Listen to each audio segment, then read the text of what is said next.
الله وكفى وسلام على عباده الذين اصطفى أما بعد فأعوذ بالله من الشيطان الرجيم بسم الله الرحمن الرحيم يا أيها الذين آمنوا اتقوا الله وكونوا مع الصادقين صدق الله مولانا العظيم وقال رسول الله صلى الله تعالى عليه وسلم هم الجلساء لا يشقى بهم جليسهم وقال عليه الصلاة والسلام إياكم والحسد فإن الحسد يأكل الحسنات كما تأكل النار الحطب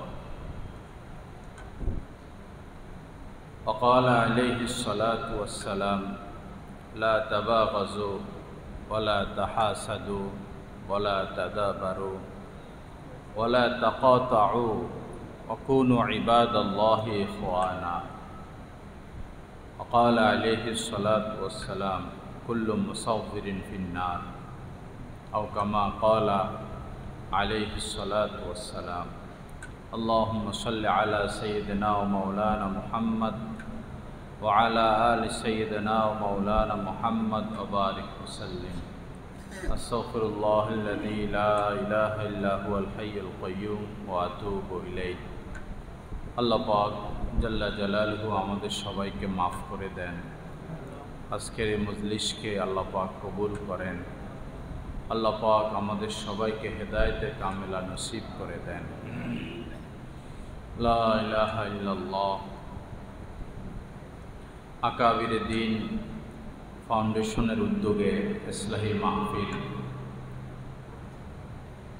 আজকের এই মাহফিলের যিনি প্রধান অতিথি আমাদের শায়েখ ও মুর্শিদ আরিফ বিল্লাহ হযরত মাওলানা শাহ আব্দুল মতিন বিন হুসাইন সাহেব দামাত বারাকাতুহুম। আল্লাহ পাক হযরতের হায়াতের মধ্যে বরকত দান করেন। ইনশাআল্লাহ বাদ আল ইশা হযরত ওয়ালা তাকরীর পেশ করবেন। এত বড় আল্লাহওয়ালা আল্লাহ পাকের খাস ওলি জিন্দা ওলি আমাদের মজলিসে আসবেন। আমরা দিল থেকে এই আল্লাহওয়ালার বয়ান শুনব, আল্লাহওয়ালাকে দেখব।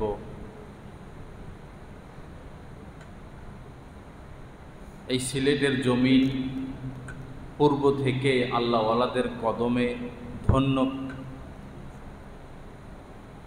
আমাদের জানা মতে হযরত শাহজালাল রহমতুল্লাহ আলাইহির হাত ধরে এই সিলেটের মধ্যে ইসলামের প্রচার এবং প্রসার,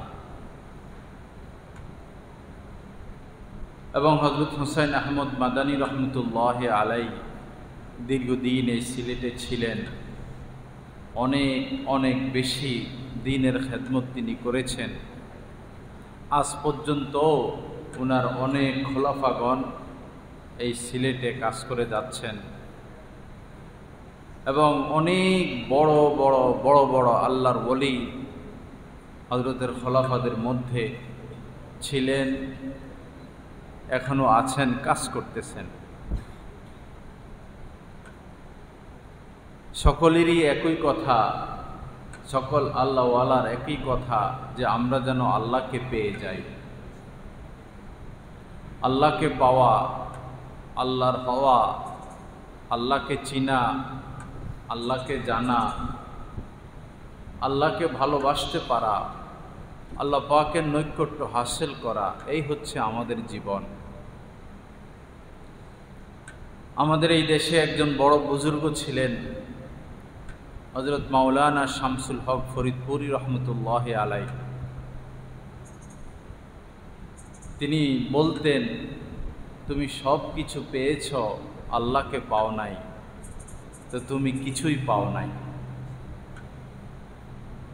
কোনো মানুষ সব কিছু পাইল কিন্তু আল্লাহকে পায় নাই, আসলে সে কিছুই পায় নাই। তো আল্লাহকে পাওয়ার সহজ যে রাস্তাগুলো হাকিমুল উম্মত মুজাদ্দিদ মিল্লাত হযরত মাওলানা শাহ আশরাফ আলী থানভী রহমতুল্লাহ আলাইহি তিনটা কথা বলেছেন। আল্লাহকে পাওয়ার জন্য তিনটি কাজের পরামর্শ তিনি দিয়েছেন। এক, কোনো আল্লাহওয়ালার সোহবতে থাকা, কোনো আল্লাহওয়ালার সোহবতে উঠা বসা করা, যেটা আমার আগে আকাবের দ্বীন ফাউন্ডেশনের সম্মানিত সভাপতি সাহেব আলোচনা করেছিলেন। আল্লাহওয়ালাদের সাথে উঠা বসা, এটা আমার কথা নয়, বরং এটা কোরআনে কারীমের বহু আয়াত দ্বারা এবং হুজুরে পাক সাল্লাল্লাহু আলাইহি সাল্লামের বহু হাদিস দ্বারা প্রমাণিত। যেমন আল্লাহ পাক বলেন, ইয়া আইয়ুহাল্লাযীনা আমানু, হে ঈমানওয়ালারা, ইত্তাকুল্লাহ, তোমরা আল্লাহকে ভয় করো, ওয়া কুনু মা'আস সাদিকিন, এবং যারা আমাকে ভয় করে, আমার একনিষ্ঠ বান্দা, তাদের সাথী হও, তাদের সোহবত গ্রহণ করো। কোরআনে কারীমের অন্য আয়াতে আল্লাহ পাক বলেছেন, ওয়াত্তাবি' সাবিলা মান আনাবা ইলাই। আনাবা ইলাই মানে যে একদম আল্লাহর হয়ে গেছে। ওয়াত্তাবি' সাবিলা মান, ওই ব্যক্তির পথ অনুসরণ করো যে আমার হয়ে গেছে, আমাকে পেয়ে গেছে। এবং কোরআনে কারীমের মধ্যে আল্লাহ পাক বলেছেন, আর রহমান ফাসআল বিহি খবীরা। রহমানকে পেতে চাও, রহমানের সন্ধান পেতে চাও, রহমানের সান্নিধ্য পেতে চাও, তো যারা পেয়ে গিয়েছে তাদেরকে জিজ্ঞাসা করো, তাদের কাছে যাও। আল্লাহ পাক আমাদের সবাইকে কোনো না কোনো আল্লাহওয়ালার সোহবতে সান্নিধ্যে থাকার তৌফিক দান করেন। এবং হাদিসে পাকের মধ্যে হুজুরে পাক সাল্লাল্লাহু আলাইহি সাল্লাম বলেছেন, হুমুল জুলাসাউ লা ইয়াশকা বিহিম জালিসুহুম।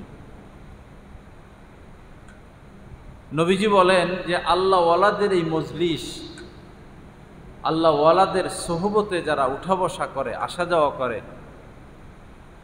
এরা কোনো দিন মাহরুম হয় না, বঞ্চিত হয় না। হাকিমুল উম্মত মুজাদ্দিদ মিল্লাত হযরত মাওলানা শাহ আশরাফ আলী থানভী রহমতুল্লাহ আলাইহি কথা বলেছেন, যারা কোনো আল্লাহওয়ালার সোহবতে আসা যাওয়া করবে, উঠা বসা করবে, সম্পর্ক রাখবে, সর্বনিম্ন যে ফায়দা সেটা হলো তার তওবার তৌফিক হবে। মৃত্যুকালে তার তওবার তৌফিক হবে। এজন্য আল্লাহওয়ালাদের সোহবতে উঠা বসা করা। এক হাদিসে পাকের মধ্যে হুজুরে পাক সাল্লাল্লাহু আলাইহি সাল্লাম বলেছেন, ইযা রাআইতুমুল আবদা ইউতা যুহদান, যখন এমন কোনো ব্যক্তিকে তোমরা পাও যিনি দুনিয়া বিমুখ, দুনিয়ার লোভ লালসা, দুনিয়ার পদমর্যাদা এগুলা নয়, বরং গুনাহমুক্ত থাকেন, আল্লাহকে নিয়ে ব্যস্ত থাকেন, এবং যিনি কম কথা বলেন, ফাক্তারিবুহু, তো তার নিকটতম হও, তার সাথে সম্পর্ক গড়ো। ফাইন্নাহু ইউলকিল হিকমা, কেননা তার আলোচনার মধ্যে আমাকে পাওয়ার রাস্তা পাইবা, হিকমত পাইবা, তার আলোচনার মধ্যে ভেদ প্রকাশ হতে থাকবে। আল্লাহ পাক জাল্লা জালালুহু আমাদেরকে তৌফিক দান করেন। আমাদের এই উপমহাদেশে একজন বড় মাপের আল্লাহওয়ালা ছিলেন,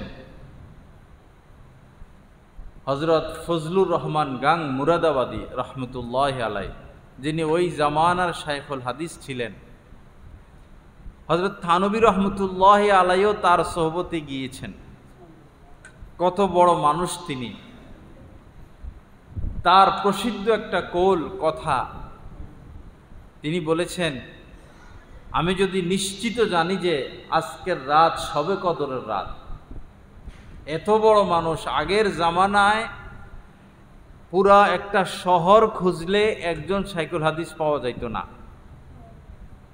সেই জামানার কথা বলতেছি।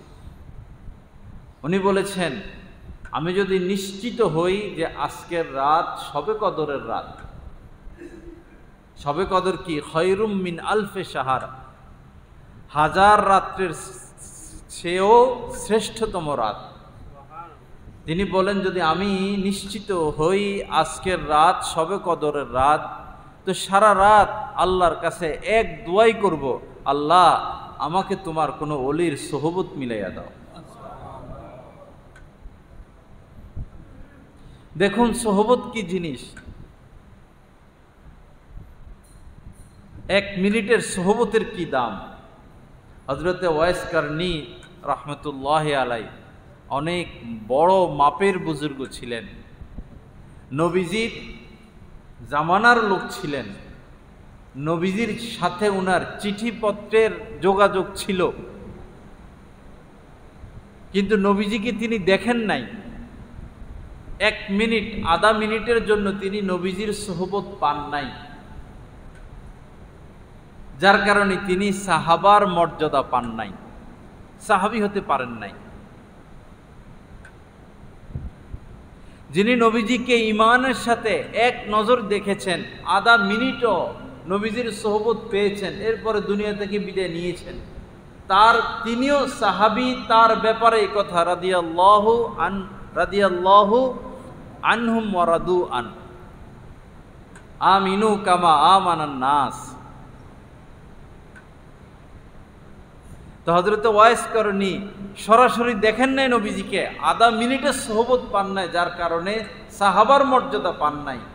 এর থেকে অনুমান করা যায় সোহবত কত দামি জিনিস।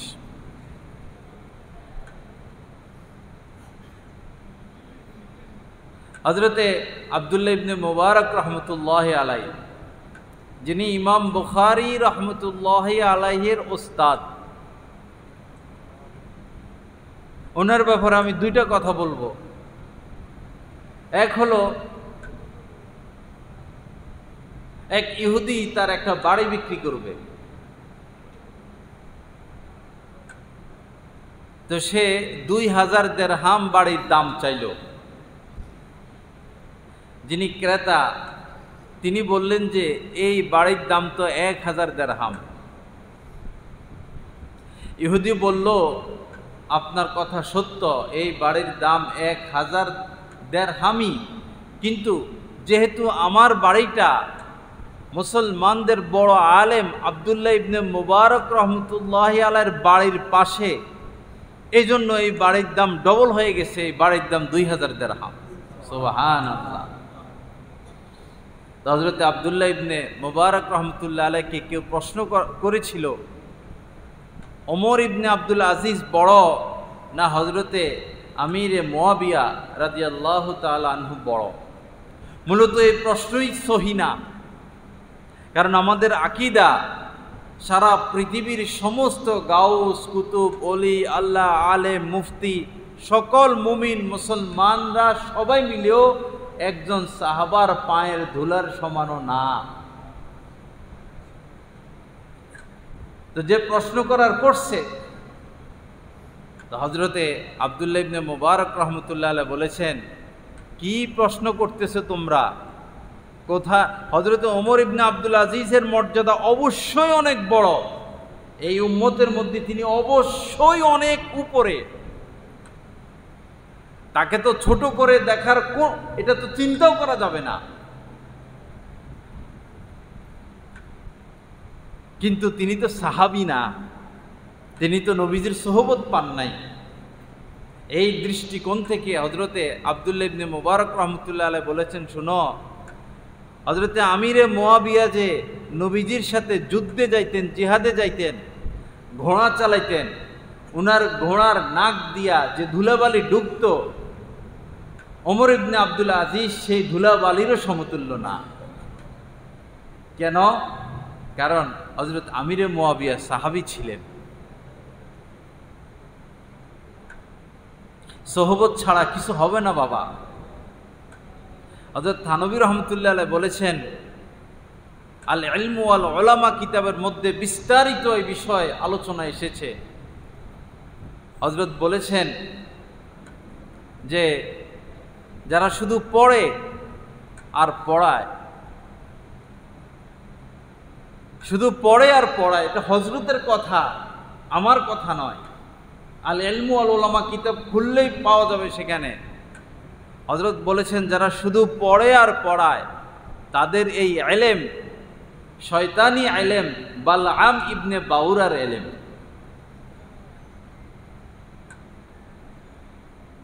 হযরত এও বলেছেন যে যারা শুধু পড়ে এবং পড়ায়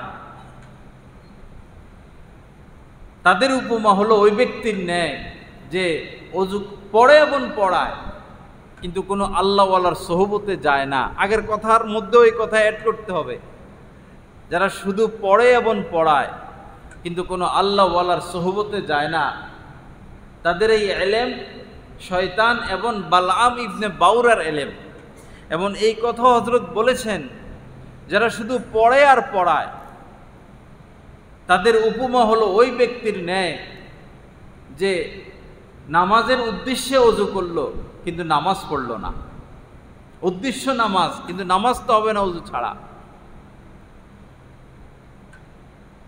কারণ হযরত এও বলেছেন পড়ার দ্বারা দ্বীন আসে না, দ্বীন আসে আল্লাহ ওয়ালাদের সোহবতের দ্বারা। হযরত থানভী রহমতুল্লাহ আলাইহি এটাও বলেছেন যে একজন আলেম আসলে যিনি আলেম কিন্তু কোনো আল্লাহ ওয়ালার সোহবতে আসা যাওয়া নাই, আর একজন সাধারণ মানুষ আলেম না কিন্তু কোনো আল্লাহ ওয়ালার সোহবতে আসা যাওয়া আছে। হযরত বলেছেন যে ওই আলেমের চেয়ে তরবিয়তের দিক থেকে, আমলের দিক থেকে এই সাধারণ মানুষের আমল ভালো, তরবিয়ত ভালো, যে কোনো আল্লাহ ওয়ালার সোহবতে আসা যাওয়া করে। আকুনু মা'আস সাদিকিন। আমরা আমাদের শায়েখের সোহবতে ছুটে যাই, কদমে কদমে ভুল ধরা পড়ে, কদমে কদমে ভুল ধরা পড়ে। আমি তো হযরতের সামনে কথাই বলতে পারি না, কথা বলতে গেলেই ভুল হয়, আর ধমক খাই, যাইয়ে ধমক খাওয়ার জন্য। কারণ আর কে ধমক দিবেন, আর কে ভুল ধরে দিবেন? আমাদেরই তো অনেক ছাত্র, অনেক ভক্তবৃন্দ, আমাদের চোখে আমাদের দোষ ধরা পড়ে না। যখন নিজের শায়েখের সোহবতে যাই দেখি সব দোষ নাপাকির মধ্যে ডুবন্ত। আল্লাহ পাক জাল্লা জালালুহু আমাদেরকে কোনো না কোনো আল্লাহ ওয়ালার সোহবতে আসা যাওয়ার তৌফিক দান করেন। আরেকটা ছোট্ট ওয়াকিয়া শোনাই। এই সিলেটেরই এক যুবক লন্ডনে থাকে, তো আপনারা খুশি হবেন, আপনাদের দেশের ছেলে, সে এক মালিকের আন্ডার চাকরি করে। তো মালিক তাকে তার মালিকের গ্রামের বাড়িতে পাঠাইছে পরিষ্কার করার জন্য। মালিক সেখানে আসবে, এই যুবককে আগে সেখানে পাঠাইছে যে গিয়ে থাকার উপযোগী করো, পরিষ্কার করো। যুবক ছেলে মালিকের বাড়িতে এসে সব পরিষ্কার করলো। সেখানে একটা ডায়মন্ড সে পাইল, হীরা, একটা হীরার লক্ষ লক্ষ কোটি কোটি টাকা দাম। এই যুবক ছেলে হীরাটাকে হেফাজতে রেখে দিল। মালিক আসার পর মালিকের হাতে দিয়ে দিল, স্যার এই দামি জিনিসটা পেয়েছি। মালিক তো হতবাক, কোটি কোটি কোটি কোটি টাকার সম্পদ, তুমি তো এটা লুকিয়েও ফেলতে পারতা।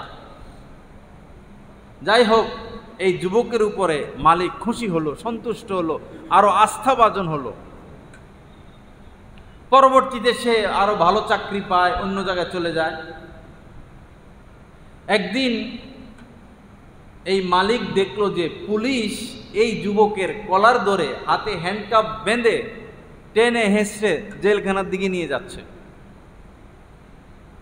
মালিক আগাইয়া গেল, বাধা দিল যে এই ছেলের সাথে দুর্ব্যবহার কেন করতেছেন আপনি?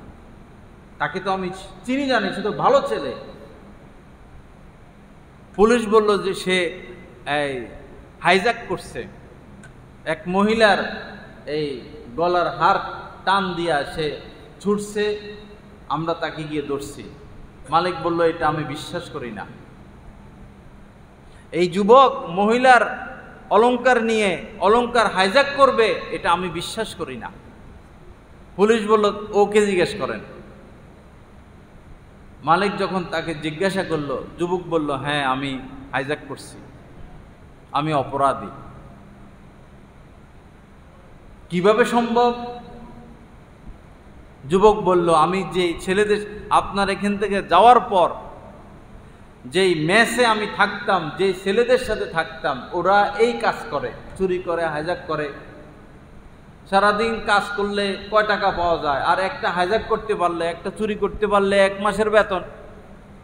ওদের সাথে থাকতে থাকতে থাকতে থাকতে আমার পূর্বের আমল আখলাক স্বভাব চরিত্র শেষ হয়ে গেল। আমি ওদের সাথে থাকার কারণে ওদের মতো হয়ে গেলাম। সৎ মানুষের সোহবতে থাকলে আমরাও সৎ হয়ে যাব, আর অসৎ মানুষের সোহবতে থাকলে আমরাও অসৎ হয়ে যাব। আল্লাহ পাক আমাদেরকে আল্লাহ ওয়ালাদের সোহবতে উঠা বসার তৌফিক দান করেন। আল্লাহ পাক আমাদেরকে আল্লাহ ওয়ালাদেরকে চিনা, তাদেরকে জানা, তাদেরকে মহব্বত করা এবং নিজেকে তাদের সামনে সুপুর্দ করার তৌফিক দান করেন। তো হযরত থানবীর একটা কথা দিয়ে আলোচনা শুরু হয়েছিল। আল্লাহর ওলি হওয়ার জন্য তিনি 3টা কথা বলেছেন।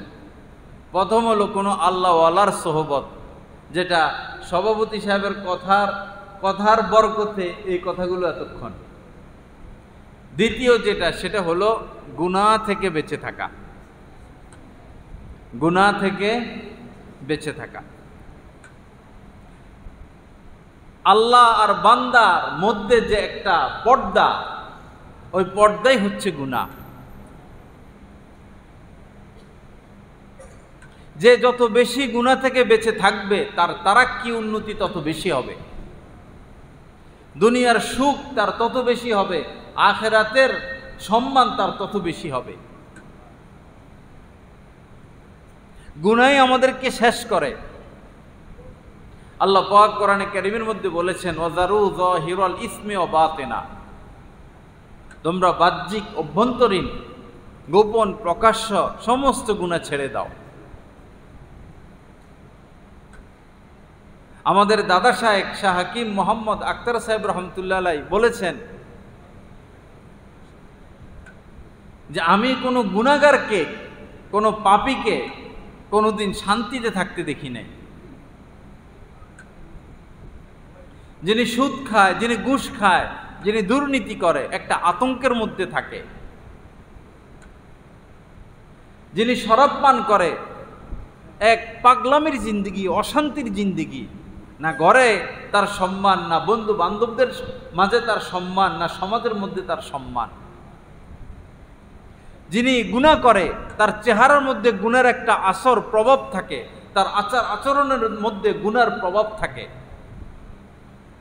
কোরআনে কারীমে আল্লাহ পাক বলেছেন ওমাইয়া আমাল সুআ ইউজজা বি, যেই পাপ করবে, গুনাহ করবে, আল্লাহর নাফরমানি করবে, এটার পরিণাম পরিণতি, এটার শাস্তি তাকে ভোগ করতে হবে, যদি না সে তওবা করে। আমরা আযাব টেনে আনি, বিপদ টেনে আনি গুনাহের মাধ্যমে, পাপের মাধ্যমে। পূর্ববর্তী জামানার নবীদের যত উম্মতদেরকে, যত সম্প্রদায়, যত গোত্র, যত রাষ্ট্র, যত বংশ আল্লাহ পাক ধ্বংস করে দিয়েছেন, উল্টিয়ে দিয়েছেন, গজব পাঠিয়েছেন, সব কিছুর কারণ হচ্ছে আল্লাহর নাফরমানি, গুনাহ। আল্লাহ পাক আমাদেরকে সমস্ত গুনাহ থেকে বেঁচে থাকার তৌফিক দান করেন। এখন এত এত গুনাহ, মিথ্যা কথা বলা গুনাহ, গীবত করা গুনাহ, কাউকে কষ্ট দেওয়া গুনাহ, সুদ খাওয়া গুনাহ, ঘুষ খাওয়া গুনাহ। গুনাহ তো গুনাহ, অনেক গুনাহ, গুনার লিস্ট অনেক বড়। আমাদের দাদা সাহেব রহমতুল্লাহ আলাইহি সহজ করে দিয়েছেন। হযরত বলেছেন, আমার 70-80 বছরের অভিজ্ঞতা, এই জামানায় কেউ যদি নজরকে হেফাজত করে, নজর হেফাজত তো আমরা বুঝি মনে হয় বিন নারীর দিকে না তাকানো, চাচি, মামি, চাচতো বোন, খালতো বোন, জ্যাঠতো বোন, তালতো বোন, যত বেগানা নারী আছে, বিন নারী আছে, এই মহিলাদের দিকে না তাকানো হচ্ছে নজরকে হেফাজত করা। হযরত বলেন যে আমার 70-80 বছরের অভিজ্ঞতা, কেউ যদি এই জামানায় স্রেফ নজরকে হেফাজত করে, সে ছোটখাটো ওলি আল্লাহ হবে এমন নয়, আল্লাহ পাক তাকে সিদ্দিকিনের মাকাম দান করবেন।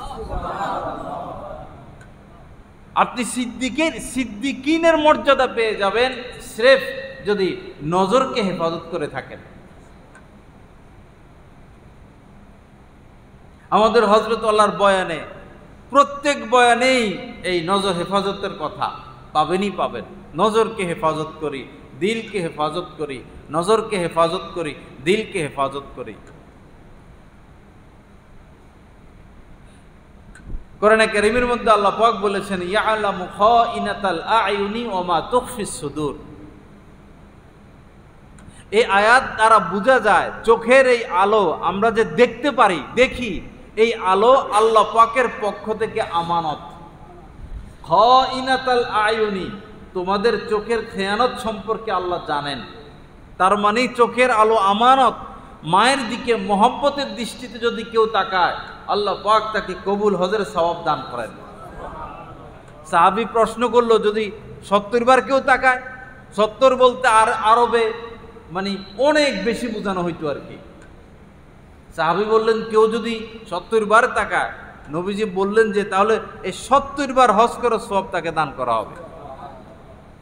চোখের আলো আমানত। আবার কেউ যদি বিন নারীর দিকে তাকায়, কোনো পত্রিকার নারী, মোবাইলের নারী, বিল বোর্ডের নারী, রাস্তাঘাটের নারী, কোনো নারীর দিকে তাকায়, তো আমাদের হারদুই হযরত রহমতুল্লাহ আলাইহি বলেছেন, একটা কবিরা গুনাহই জাহান্নামে যাওয়ার জন্য যথেষ্ট।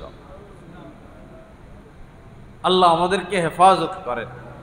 হযরত থানভী রহমতুল্লাহ আলাইহি বলেছেন, কেউ নেক আমল করতে করতে করতে করতে এত নেক আমল করলো, নেক আমলের নূর এত আসমানের নিচে জমিনের উপরে এই খালি জায়গা নূরে ভরপুর হয়ে গেল, এত নেক আমল করছে। এই অবস্থায় যদি সে একবারও কোনো বিন নারী অথবা সুশ্রী ছেলের দিকে কুদৃষ্টি করে, হযরত বলেন মুহূর্তের মধ্যে সে সমস্ত নূর হারা হয়ে যায়, তার ভান্ডারে আর কোনো নূর থাকে না। কুদৃষ্টি এত মারাত্মক। আসুন আমরা নজরকে হেফাজত করি, হিম্মত করি, সাহস করি। আমাদের দাদা সাহেব শাহ হাকিম মোহাম্মদ আখতার সাহেব রহমতুল্লাহ আলাইহি এক হাদিসের ব্যাখ্যায় তিনি বলেছেন, কোরআন হাদিসে বহু আমলের কথা বলা হয়েছে, একমাত্র একটা আমল সুনির্দিষ্ট আল্লাহ পাক বলেছেন, আল্লাহ রসুল একটা আমলের কথা বলেছেন, যেই আমল করলে সাথে সাথে ইমানের মধুরতা আল্লাহ পাক দান করবেন। আমরা যে ইমান এনেছি, ইমানের স্বাদ, ইমানের মধুরতা মুহূর্তের মধ্যে আল্লাহ পাক দান করবেন যদি একটা আমল আমরা করি। সেটা কি? নবীজি বলেছেন, ইন্না নাযারা সাহামুন মিন সিহামি ইবলিস মাসমুম, যে এই কুদৃষ্টি, বিন নারীর দিকে তাকানো, এটা হচ্ছে শয়তানের বিষাক্ত তীর। শুধু তীর নয়, বিষাক্ত তীর। মান তারাকাহা মাখাফাতি আবদালতুহু ঈমানান ইয়াজিদু হালাওয়াতাহু ফি কলবি। হাদিসে কুদসি আল্লাহ পাক বলেন, আমার ভয়ে যে এই নজরকে হেফাজত করবে, মুহূর্তের মধ্যে আমি তাকে ঈমানের মধুরতা দান করব। হযরত থানভী রহমতুল্লাহ আলাইহি বলেছেন, এই জামানায় কেউ যদি একবার নজরকে হেফাজত করে, আল্লাহ পাক তাকে 10,000 রাকাত তাহাজ্জুদ পড়ার চেয়ে উত্তম বদলা দান করবেন। কত বড় কথা! আসুন আমরা নজরকে হেফাজত করি। এই নজর হেফাজত একটা যদি হয়ে যায়, একটার বরকতে শত শত গুনাহ থেকে বাঁচা আমাদের জন্য আসান নয়, বরং আরামদায়ক হয়ে যাবে, মজাদার হয়ে যাবে। আল্লাহ পাক আমাদের সবাইকে নজর হেফাজত করার তৌফিক দান করেন। বাবা, যদি নজর হেফাজত না করি, মনে রাখবেন আমরা তেলাওয়াত করে স্বাদ পাবো না, রুকু সেজদা করে স্বাদ পাবো না, হজ উমরা গিয়ে স্বাদ পাবো না, জিকিরের মধ্যে স্বাদ পাবো না, নূর পাবো না, আমাদের জিন্দেগির মধ্যে বরকত পাবো না, স্ত্রীর কাছে গিয়ে শান্তি পাবো না, কোনো এই শান্তির উপকরণ গ্রহণ করেও আমরা শান্তি পাবো না। কারণ আমার আপনার চোখ খারাপ, নজর খারাপ।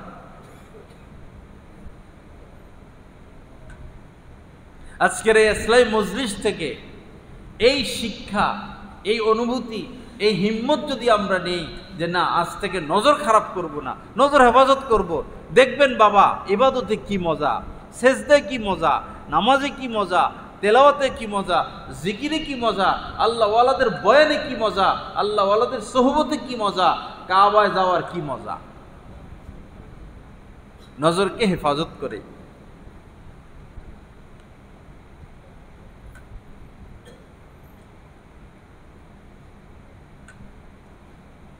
এক বুজুর্গ ব্যক্তি কাবা শরীফ তাওয়াফ করতেছেন, তো ওই মুহূর্তে অনেক দোয়া করা যায়, অনেক আগের ঘটনা, যে তিনি শুধু একটা দোয়া করতেছেন, আল্লাহ আপনার এই গজব থেকে আমাকে বাঁচান। কোরআন শরীফ রাখে, এটা রাখো না। আল্লাহ আপনার গজব থেকে আমাকে বাঁচান, একটা দোয়াই করেন। একটা দোয়া করতেছেন আর তাওয়াফ করতেছেন। তো তাকে আরেক বুজুর্গ ফলো করতেছে, ইদা রুযুকির আল্লাহ, যাকে দেখলে আল্লাহর কথা মনে পড়ে সেই তো আল্লাহওয়ালা। তা আল্লাহওয়ালারা আল্লাহওয়ালাদের কি চিনেন? তো এক দোয়াই করতেছেন, পিছনে পিছনে উনি তাওয়াফ শেষ হওয়ার পরে কাছে গিয়ে বসছেন, উনার চেহারা রুমালে ঢাকা। তো বললেন যে আপনার কাছে একটা বিষয় জানতে চাই, আপনি তাওয়াফ করতেছেন, এই মুহূর্তে তো অনেক দোয়া করা যায়, কিন্তু বারবার একই দোয়া করলেন, আল্লাহ আপনার আযাব থেকে বাঁচান, আপনার গজব থেকে বাঁচান, আপনার গজব থেকে বাঁচান, আমাকে এটার হিকমতটা বলেন।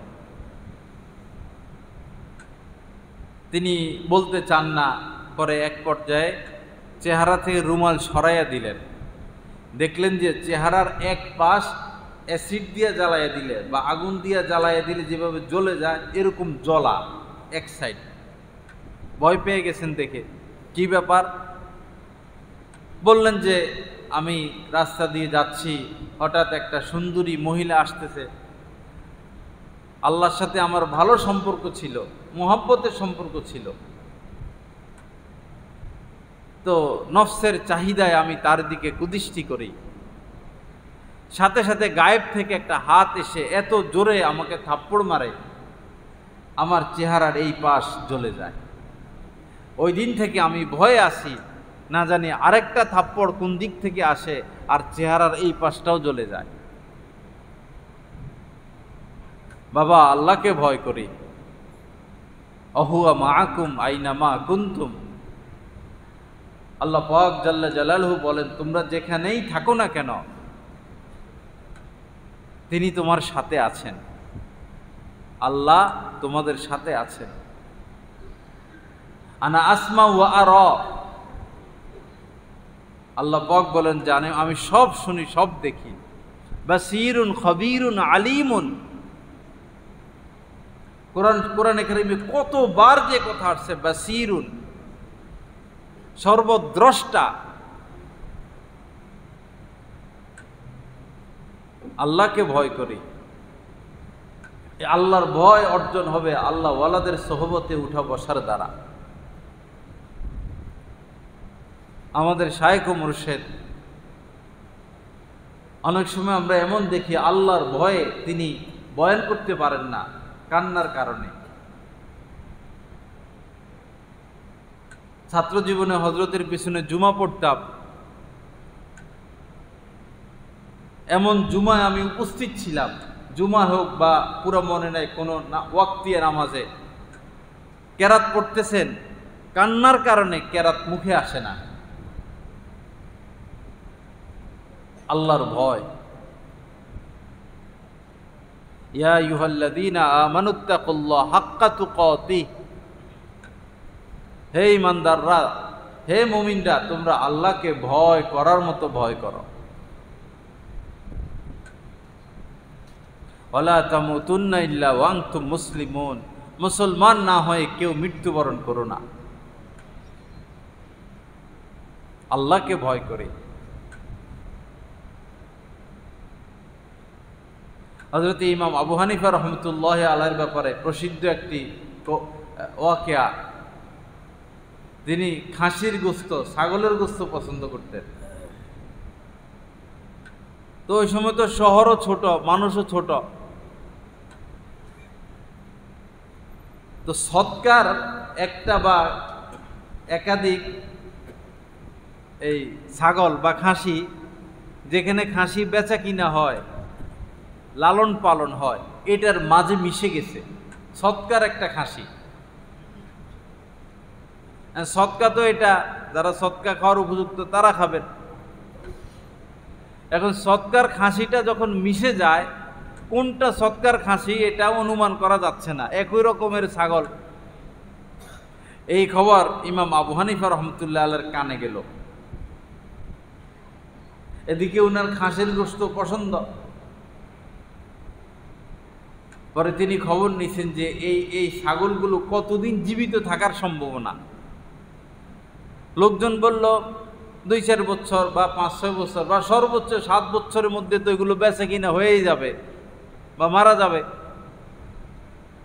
হযরত ইমাম আবু হানিফা রহমতুল্লাহ আলাইহি 7 বছর খাসির গোশত আর খান নাই। এই হচ্ছে আল্লাহ পাকের ভয়, আল্লাহর ভয়। আল্লাহ পাক আমাদেরকে আল্লাহকে ভয় করার তৌফিক দান করেন। এই জিনিসটা যদি হাসিল হয় তো যত গোপনে পাপের সুযোগ হোক, আমার দ্বারা পাপ করা সম্ভব হবে না। হযরত ইউসুফ আলাইহিস সালাতু ওয়াস সালাম, আমরা জানি সূরা ইউসুফে বিস্তারিত আলোচনা। রাজপ্রাসাদে এই জামানায় ওরকম গেট তৈরি হয় না, লোহার মোটা মোটা গেট, দরজা, লোহার বড় বড় তালা, 7টা লোহার গেটের ভিতরে গোপন কক্ষে জুলাইখা পাপের প্রস্তাব দিয়েছিল।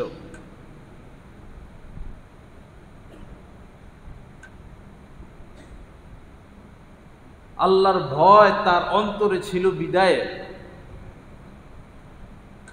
তার দ্বারা পাপ সংগঠিত হয় নাই। এবং তিনি জানেন যে গেটের তালা, জানা সত্ত্বেও তিনি গেটের দিকে দৌড় দিয়েছেন। ফাফিরু ইলাল্লাহ, আমার সাধ্য সামর্থ্য যতটুকু আছে আমি ততটুকু যাই। পাপ থেকে বাঁচার জন্য গেট পর্যন্ত গেছেন। আল্লাহ পাক তার ইখলাসের বরকতে গেটগুলো ঠাস ঠাস ঠাস ঠাস করে খুলে দিয়েছেন। আল্লাহর ভয় এটা আসল জিনিস। আল্লাহর ভয় থাকলে দুর্নীতি সম্ভব না, চুরি সম্ভব না, লুটপাট সম্ভব না, সুদ ঘুষ সম্ভব না, কুদৃষ্টি সম্ভব না, কারো ক্ষতি, কাউকে কষ্ট দেওয়া সম্ভব না, মাকে কষ্ট দেওয়া সম্ভব না, স্ত্রীকে কষ্ট দেওয়া সম্ভব না, বরং কষ্ট মেনে নিব, কষ্ট দিব না। আল্লাহর ভয় হাসিল করি, এই হাসিলের রাস্তা আল্লাহ ওয়ালাদের সান্নিধ্য।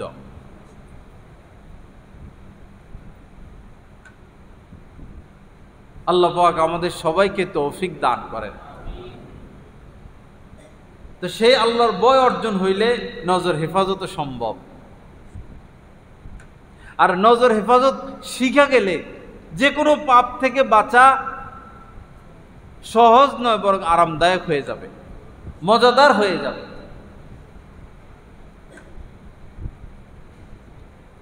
আমরা বহু মানুষ আছি, সত্যি কথা, নামাজ পড়তে পড়তে কপালে দাগ পড়ে গেছে, হজ উমরা করতে করতে মদিনা, মক্কা মদিনার অলিগলি আমাদের মুখস্থ, দিনের কাজ করতে করতে একবারে শেষ বয়সে এরকম বহু মানুষ আছে এখনো আমাদের নজর হেফাজত হয় নাই,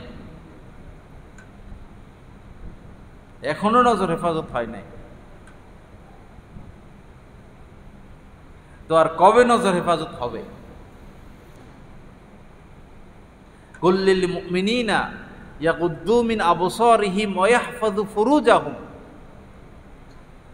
আল্লাহ পাক হুজুর পাক সাল্লাল্লাহু আলাইহি সাল্লামকে বলতেছেন, কোরআনে কারীমের আয়াত, হে নবী আপনি বলুন, মুমিনদেরকে বলুন, ইয়াগুদ্দু মিন আবসারিহিম, তারা যেন তাদের দৃষ্টিকে নিচের দিকে রাখে, তারা যেন তাদের নজরকে হেফাজত করে এবং লজ্জাস্থানের হেফাজত করে। অকুল্লিল মুমিনাত ইয়াগুদুদনা মিন আবসারিহিন্না, এবং আপনি মুমিনা নারীদেরকেও বলুন তারাও যেন তাদের নজরকে হেফাজত করে, লজ্জাস্থানকে হেফাজত করে।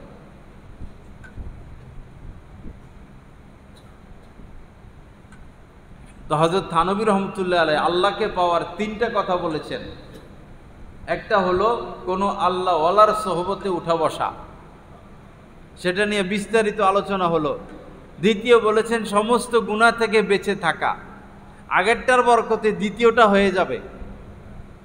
তো সমস্ত গুনাহ থেকে বাঁচার ব্যাখ্যায় এই কথাগুলো আসলো, একটা গুনাহ থেকে বাঁচলে ইনশাআল্লাহ সমস্ত গুনাহ থেকে বাঁচা সহজ হয়ে যাবে। নবীজি দাঁড়ানো, নবীজির সাথে নবীজির চাচাতো ভাই হযরত ফজল ইবনে আব্বাস রাদিয়াল্লাহু তাআলা দাঁড়ানো, দেখেন তো দূরে হযরত আব্বাস রাদিয়াল্লাহু তাআলা ছিলেন, নবীজির পাশে ছিলেন চাচাতো ভাই উনার ছেলে ফজল ইবনে আব্বাস রাদিয়াল্লাহু তাআলা আনহুমা। হঠাৎ নবীজি তার চাচাতো ভাইয়ের ঘাড় ঘুরাইয়া দিলেন, এভাবে মাথা ঘুরাইয়া দিলেন, আরেক দিকে মাথা ফিরিয়ে দিলেন, চোখের দৃষ্টি আরেক দিকে ঘুরিয়ে দিলেন। তো সাহাবায়ে কেরামের কিছু বুঝে না আসলে নবীজির থেকে জিজ্ঞাসা করে নিতেন। হযরত আব্বাস রাদিয়াল্লাহু তাআলা এসে বললেন, ইয়া রাসূলুল্লাহ, আপনার চাচাতো ভাইয়ের ঘাড় মাথা কেন ঘুরিয়ে দিলেন আমি তো বুঝলাম না। নবীজি বললেন, ওই দিক থেকে একটা যুবতী মেয়ে আসতেছে, আর সেও যুবক ছেলে, আমি ফিতনার আশঙ্কা করলাম, এজন্য তার মাথা ঘুরিয়ে দিলাম যেন তার চেহারা ওই মেয়ের উপরে না পড়ে, তার দৃষ্টি ওই মেয়ের উপরে না পড়ে। প্র্যাকটিক্যাল নবীজি এভাবে নজর হেফাজত করা শিখিয়েছেন। আল্লাহ আমাদের সবাইকে তৌফিক দান করেন। ইনশাআল্লাহ হিম্মত করব তো আমরা সবাই, দেখবেন আল্লাহকে পাওয়া কত কত সহজ, ইবাদতে কত মজা, রুকুতে কত মজা, সেজদায় কত মজা, জিকিরে কত মজা। তৃতীয় যেটা হযরত থানবী রহমতুল্লাহ আলাইহি বলেছেন, সেটা হলো কিছু সময় হলেও জিকির করা। আপনার শায়েখ আপনাকে যে জিকির বাতলিয়ে দিবেন, বাস অতটুকুই যথেষ্ট, অল্প হোক, অল্প হোক, কিছু সময় হলেও জিকির করা। মাসালুল্লাযী ইয়াযকুরু রাব্বা ওয়াল্লাযী লা ইয়াযকুরু মাসালুল হাইয়্যি ওয়াল মাইয়িত। নবীজি বলেছেন, যে তার রবের জিকির করে আর যে করে না, উভয়ের মধ্যে পার্থক্য হলো জীবিত আর মৃত ব্যক্তির ন্যায়। যে আল্লাহর জিকির করে সে জীবিত, আর যে আল্লাহর জিকির করে না কেমন যেন সে মৃত। ওয়া আনা মাআহু ইযা যাকারানি, হাদিসে কুদসি দেখুন, ওয়া আনা মাআহু ইযা যাকারানি, বান্দা যখন আমার জিকির করে আমি তখন তার সাথে থাকি। সুবহানাল্লাহ।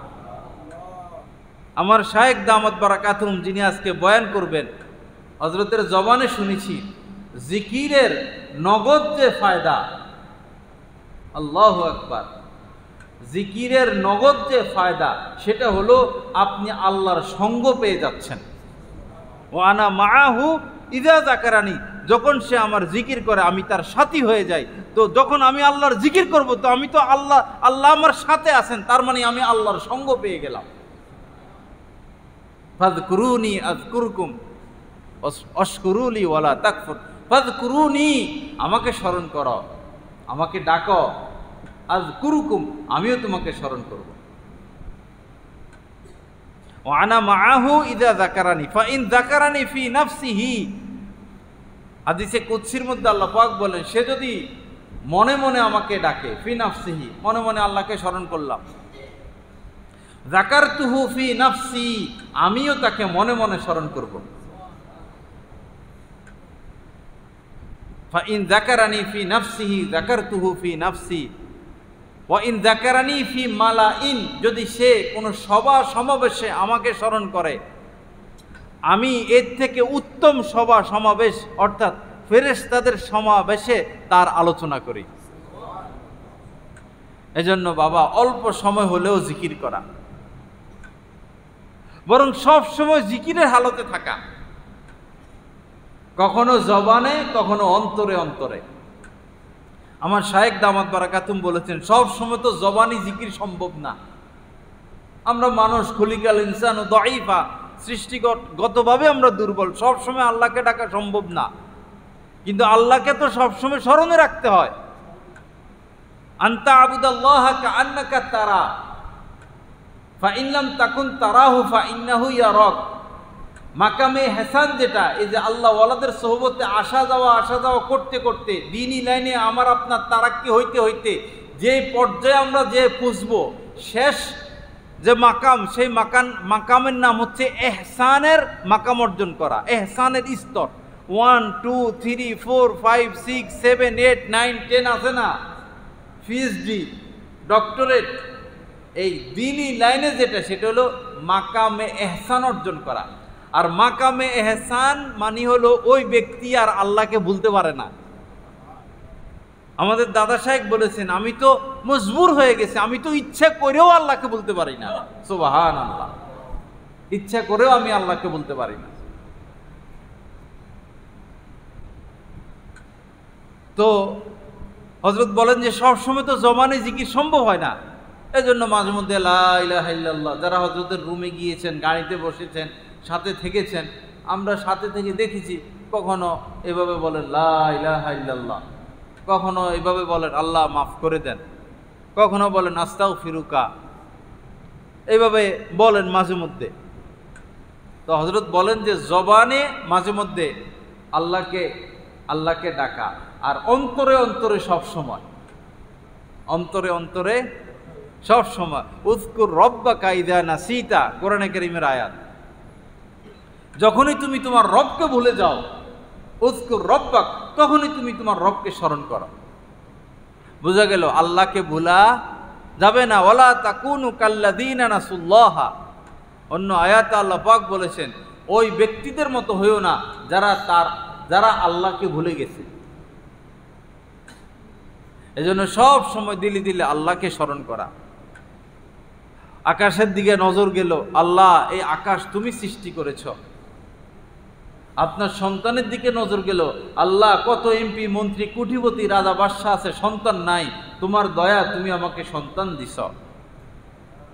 খানা খাইতে বসছেন, আল্লাহ কত মানুষ না খেয়ে আছে, এই খানা তুমি আমাকে দিয়েছ। রাস্তা দিয়ে হাঁটতেছেন, আল্লাহ কত মানুষ আছে পা নাই, আমাকে 2টা পা দিছ, আমি হাঁটতেছি, তোমার শুকর। বৃষ্টি হইতেছে, আল্লাহ কোথায় থেকে পানি আসতেছে, তোমার দয়া, তোমার মেহেরবানি। গায়ে বাতাস লাগলো, আয় আল্লাহ কোথায় বাতাস তৈরি হয়, আমার গায়ে এসে লাগলো। আল্লাহকে ভুলবো কিভাবে আমরা? আল্লাহকে ভুলার তো কোনো সুযোগ নাই, কোনো ব্যবস্থাপনা নাই। চতুর্দিকে আল্লাহ আর আল্লাহ, আল্লাহর দয়া, আল্লাহর মেহেরবানি, আল্লাহর তাজাল্লি। আল্লাহ পাক জাল্লা জালালু আমাদেরকে আল্লাহকে স্মরণে রাখার তৌফিক দান করেন। সব সময় দিলে দিলে আল্লাহর স্মরণ, শুকরিয়া। লা ইন শাকারতুম লা আযীদান্নাকুম, আমার নিয়ামত পেয়ে যদি আমার শুকরিয়া আদায় করো তো নিয়ামত বাড়াইয়া দিব। দিলে দিলে শুকরিয়া, শুকর সবর, শুকর সবর, শুকরিয়া। একটা পোশাক গায়ে দিতে পারলাম, আল্লাহর দয়া, আল্লাহ পোশাক দিছেন। যারা গ্রামে থাকে 2 ঘন্টা কারেন্ট থাকে না, এমনও গ্রাম আছে এখনো কারেন্ট পৌঁছায় নাই বাংলাদেশে। এই ফ্যান ছাড়া, কারেন্ট ছাড়া তারা ঘুমায়। আমরা শহরের মানুষ, ধনীরা এসি ছাড়া থাকতে পারে না, এর নিচের ওয়ালারা ফ্যান ছাড়া থাকতে পারে না। কত বড় শুকরিয়া। মুসলিম দেশে আমার জন্ম, আমি মুসলিম দেশের নাগরিক, ডানে তাকায় বামে তাকায়, মসজিদ পাই, আলেম ওলামা পাই, হাফেজে কোরআন পাই। আল্লাহর শুকরিয়া আদায় করা ছাড়া আমাদের রাস্তা কোথায়? বেশি বেশি শুকরিয়া, বেশি বেশি শুকরিয়া। যত বেশি শুকরিয়া আদায় করব তত বেশি আল্লাহ পাক নিয়ামত দান করবেন। আর সবচেয়ে বড় শুকরিয়া হলো গুনাহ না করা। সুবহানাল্লাহ। আল্লাহর নিয়ামত খেয়ে আল্লাহর নাফরমানি না করা, এটা হচ্ছে বড় শুকরিয়া। আল্লাহ জবান দিয়েছেন, এই জবান দিয়ে আমি আল্লাহর নাফরমানি করব না, অর্থাৎ গীবত করব না, যেটা সভাপতি সাহেব বলে গেছেন, গীবত না করা। ওয়ালা ইয়াগতাব বা'দুকুম বা'দা, তোমরা একে অন্যের গীবত করো না। ওয়ালা তাজাসসাসু, একজন আরেকজনের দোষ খোঁজো না। বাবা, কত কষ্ট করে আমরা নামাজ পড়ি, রোজা রাখি, হজ করি, যাকাত দেই, তবলিগের মেহনত করি, ওয়াজ মাহফিল করাই, বাচ্চাদেরকে দিন শিখাই, কতভাবে আমরা নেকি অর্জন করি। আমি যদি আরেকজনের গীবত করি, আমার নেকের আমলটা তার আমলনামায় চলে যাবে। আমি দুর্ভাগা, আমি হতভাগা। যে গীবত করে সে হতভাগা, সে সর্বহারা। যারা নামাজি মানুষ তারা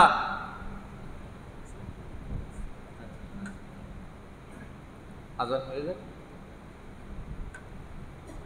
লা ইলাহা ইল্লাল্লাহ।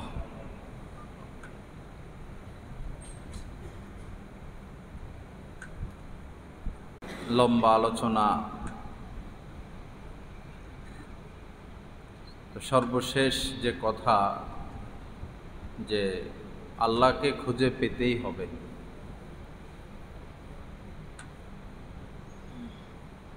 আল্লাহ পাকের কাছে আমাদেরকে যেতে হবে। নিঃশ্বাস বের হয়ে যাওয়ার পর আল্লাহ ছাড়া আর কেউ আপন নাই। যার কাছে যাব তার সাথে সুসম্পর্ক কায়েম করা। আল্লাহকে পাওয়ার সহজ রাস্তা গুনাহ থেকে বেঁচে থাকা। দিনে রাত্রে গোপনে প্রকাশ্যে আমাদের দ্বারা যেন কোনো গুনাহ না হয়, না সগীরা গুনাহ না কবিরা গুনাহ। বিশেষ করে যে গুনাহগুলো হয়, বিশেষ বিশেষ চোখের গুনাহ, জবানের গুনাহ, অন্তরের গুনাহ। ইন্নাস সামাআ ওয়াল বাসারা ওয়াল ফুআদ কুল্লু উলাইকা কানা আনহু মাসউলা। আল্লাহ পাক বলেন যে এই কান, বাসার, চোখ, ফুয়াদ, এই অন্তরের কর্মকাণ্ডের ব্যাপারে জিজ্ঞাসাবাদ করা হবে। কানের দ্বারা গুনাহ, গান শোনা, গীবত শোনা। অন্তরের গুনাহ, কাহারো প্রতি হিংসা রাখা, নিজেকে বড় মনে করা, কাহারো প্রতি দুশ্মনী রাখা। ওয়ালা তাবাগাজু, শুরুতে আমি হাদিস পড়েছিলাম, লা তাবাগাজু, কাহারো প্রতি দুশ্মনী রেখো না পরস্পর। কাহারো অকল্যাণ কামনা না করা, কল্যাণকামী হওয়া। মুসলমান ভাই বোনদের কল্যাণকামী হওয়া। বিপদে পড়ুক, অসুখ হোক, তার ব্যবসা নষ্ট হয়ে যাক, এরকম কামনা যেন আমাদের ভিতরে না থাকে। অন্তরকে পরিষ্কার রাখা। আর দ্বীন ও আর নাসিহা, নবীজি বলেছেন দ্বীন মানেই হচ্ছে কল্যাণকামী হওয়া। আমি আমার ভাইয়ের কল্যাণকামী হব, সে সুখে থাকুক, সে শান্তিতে থাকুক, সে ভালো থাকুক। লা তাবাগাজু, পরস্পর দুশ্মনী রেখো না। ওয়ালা তাহাসাদু, হিংসা রেখো না। ওয়ালা তাদাবারু, আরেকজনের পিছনে লেগে থেকো না। শুধু এই দোষ, সেই দোষ, ওই দোষ, এই করে, সেই করে, ওই করে না। ক্ষমা করে দেওয়া। আল্লাহ আফু খাইর, আল্লাহ পাক বলেছেন ক্ষমা করে দেওয়া এটা উত্তম। সিলমান কতাআক, ওয়াফু আম্মান জলামাক, যে তোমার সাথে সম্পর্ক ছিন্ন করলো, সিল, তুমি তার সাথে সম্পর্ক গড়ো। ওয়াফু আম্মান জলামাক, আর যে তোমার উপর জুলুম করলো তাকে তুমি মাফ করে দাও। নবীজির এক একটা কথা এতটা ভারী, এতটা নুরানি, এক একটা কথা আমার আপনার জীবনকে পরিবর্তন করে দিবে। আমাদের সমাজের মধ্যে পরিবর্তন আসবে, দেশের মধ্যে পরিবর্তন আসবে, আমার পরিবারের মধ্যে সুখ শান্তি ধেয়ে আসবে। এই এক হাদিসের এই টুকটার উপরে যদি আমরা আমল করি, সিলমান কথা, যে সম্পর্ক ছিন্ন করলো তুমি তার সাথে সম্পর্ক গড়ো। ওয়াফু আম্মান জলামাক, আর যে তোমার সাথে জুলুম করে তুমি তাকে মাফ করে দাও। আমাদের সমাজের এমনও অবস্থা যে পিতা পুত্রের সাথে কথাবার্তা হয় না, সামান্য বিষয়, আপন দুই ভাই কথা নাই, ভাই বোন সম্পর্ক নাই, বড় বিপদের কথা। আমার বাবা, তিনি মানুষ, তার কি ভুল হতে পারে না? আমি সন্তান হিসাবে তার ভুলটা ভুলের নজরে না দেখলাম, আমি মাথা পেতে নিলাম। আমার মায়ের ভুলটা ভুলের নজরে না দেখলাম, আল্লাহর কাছে তো আমি পেয়ে যাব।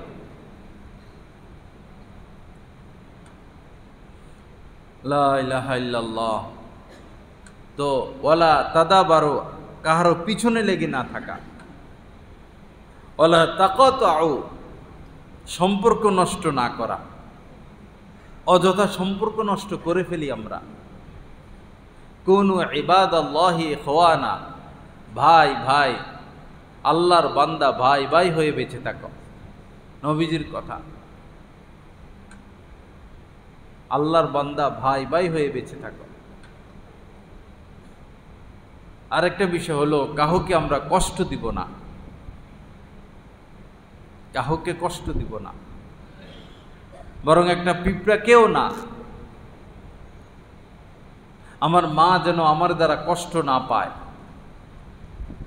আমার বাবা যেন আমার দ্বারা কষ্ট না পায়, আমার চাচা জ্যাঠা ময় মুরব্বী কোনোভাবে যেন আমার দ্বারা কষ্ট না পায়, না কথা, না আচরণ, না ভাষা, না ব্যবহার। মা বাবার কষ্ট যে বহন করে, মা বাবাকে যে কষ্ট দেয়, তার জীবনে কোনো সফলতা নাই, তার জীবনে কোনো বরকত নাই। কিছু কিছু পাপের শাস্তি আল্লাহ পাক দুনিয়াতে দেনই দেন, আখেরাতে তো দিবেনই, দুনিয়াতেও কিছু না কিছু কষ্ট দিয়ে দেন। তার মধ্যে একটা হলো মা বাবাকে যারা কষ্ট দেয়, আযাব আসবেই আপনার উপরে, গজব আসবেই আপনার উপরে। এজন্য এখনই মা বাবার পা ধরে তাদের থেকে মাফ নিয়ে নেওয়া। অপরাধ যদি মায়েরও হয়, অপরাধ যদি বাবারও হয়, আপনি মনে করবেন আমার অপরাধ, তাদের সাথে সম্পর্ক ভালো রাখতে হবে। মা বাবা যদি অন্য ধর্মেরও হয়, এরপরেও ইসলামের নির্দেশ তার সাথে সুসম্পর্ক রাখা, তার খরচ বহন করা, উঠা বসা চলা ফেরায় কোনোভাবে যেন কোনো মানুষ আমাদের দ্বারা কষ্ট না পায়। এই হচ্ছে একজন মুমিনী জীবন। আল মুসলিমু মান সালিম আল মুসলিমুনা মিন লিসানিহি ওয়া ইয়াদিহি। মুসলমান কাকে বলে? এক কথা নবীজি বলে দিছেন, যার দ্বারা অন্য মুসলমান কষ্ট পায় না। দেখেন ইসলাম কত সুন্দর জিন্দেগি আমাদেরকে বাতলায়। আমি ওই সময় পরিপূর্ণ মুসলমান হব যখন আমার দ্বারা কোনো মুসলমান কোনোভাবে কষ্ট পাবে না। অজুখানায় আমরা অজু করি, উদাহরণস্বরূপ মসজিদে এসে, তো অনেকে এত জোরে পানি মারে মুখে, গিয়া ডাইনে বামে পড়ে না, কাউকে কষ্ট দেওয়া যাবে না। মুখের থেকে কফ ইত্যাদি নিচে ফেলে, তো অন্যের নজরে পড়লে তার কাছে খারাপ লাগে, কষ্ট দেওয়া যাবে না। দেখা যায় জুতা পায়ে রেখে, জুতা পরে পরিধানরত অবস্থা অন্য লোকের জুতার উপরে পাড়া দেয়, এতে তার জুতায় ময়লা লাগে। এটা তো কষ্টের মধ্যে সামিল হলো। কাউকে কষ্ট দেওয়া যাবে না। সব সময় এক সতর্কতা যে আমি কাউকে কষ্ট দিব না, আমার দ্বারা যেন কেউ কষ্ট না পায়। বিশেষ করে নিজের স্ত্রীর সাথে বেশি লম্বা সময় থাকা হয়, স্বামী খেয়াল রাখবে আমার দ্বারা যেন আমার স্ত্রী কষ্ট না পায়, স্ত্রী খেয়াল রাখবে আমার দ্বারা যেন আমার স্বামী কষ্ট না পায়। ওয়াশিরুহুন্না বিল মারুফ, কোরআনে কারীমের মধ্যে আল্লাহ পাক বলেছেন স্ত্রীদের সাথে সৎভাবে জীবনযাপন করো। হুন্না লিবাসুল লাকুম ওয়া আনতুম লিবাসুল লাহুন্না, এই স্ত্রীরা তোমাদের পোশাক, তোমরা তাদের পোশাক। লা ইলাহা ইল্লাল্লাহ। যাই হোক ভাইরা, এক মহান আল্লাহর ওলির আগমন উপলক্ষে আজকের ইসলাহি মজলিস বা দেশা হযরত ওয়ালা দামাত বারাকাতুম আসবেন, এরকম আল্লাহওয়ালা পাওয়া খুব মুশকিল। হযরতের বয়ান শুনব, হযরতকে দেখব, হযরতের সোহবতে বসব, দিক নির্দেশনা নিব, এই মোতাবেক জীবন গড়ার চেষ্টা করব। আল্লাহ পাক জাল্লা জালালু আমাদের সকলকে আমলের তৌফিক দান করেন। এই মজলিসকে আল্লাহ পাক কবুল করেন। যারা এই মজলিসের আয়োজন করেছেন সবাইকে আল্লাহ পাক উত্তম থেকে উত্তম বদলা দান করেন। ওয়া আখিরু দাওয়ানা আলহামদুলিল্লাহি রাব্বিল আলামিন ওয়া সাল্লাল্লাহু আলা নবিয়িল কারীম।